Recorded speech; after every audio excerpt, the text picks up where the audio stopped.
San? Kani crossbreed na ko ni aning Turjaki ro. Gikan man Mount Carmel.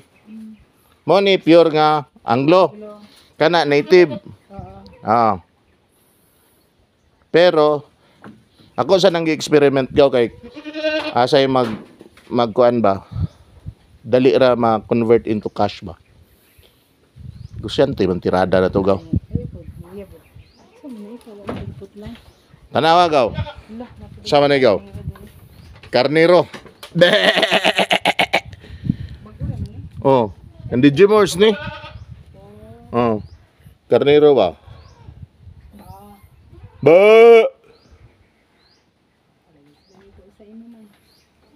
Pero kung na next batch sa kuan, lisda nigputi tanan gaw. Sa anin ba? Parawan kani adto na kay na dapat income si parawan oy. Oh. Buntis na nagaw. Kani? Oh, buntis na nagaw oh, darawa. Oh. Magatas na ka.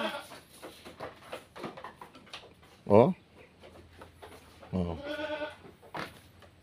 Pero upgrade karon kay sayang man ang barn. Miton sa ni. Isa na lalaki nako adiri. Oh. Pero kung nay next batch nga kanang sa PL 480. Magdiri na ka. Oo, pero dapat daghanon sa nako ako ang legumes. Yes. Di ba? Exactly. Kaya mag-away sila sa Correct, sa baka. pwede silang bake mo. Correct. Tuman. Basin og daghan akong baka, daghan akong kanding, magkulang ang pagkaon. Malugi gid ka na. Malugi gyud. Kay mga matay man sila. Sila habi ka nag-invest. Correct. Ana gyud. Sila may invest mo. Oh? Karniro. Nganong kulot man nagbuhok ning karniro gaw? Tingala gyud ko ba? Nakatubag ka na? Kata na siya siya. Ang karniro kulot og buhok. Yan naman. Wa man sila nagpariban down sa inaya kurbada gid mo gawin. Ama na gaw. Ama na gaw. Nagpariban ni sila. Gapo kay buhok.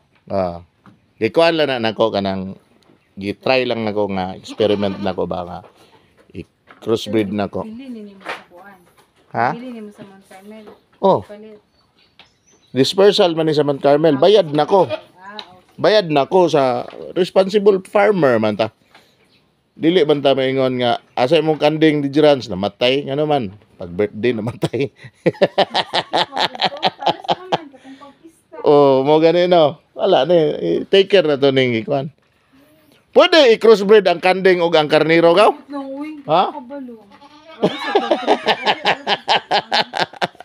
Family raman na sila to. Ako bisita taga NDA mga agaw na no? Si Ma'am Lutel oh. Oh my God. May kay niingon wala ninyong giyawa. O gani. Oh, my God oh, kadindot ang tawag kong kaginoo. Oh. Pero kini tan-aw siya oh. Tanaw siya, kita siya gwapa ba. Kanding.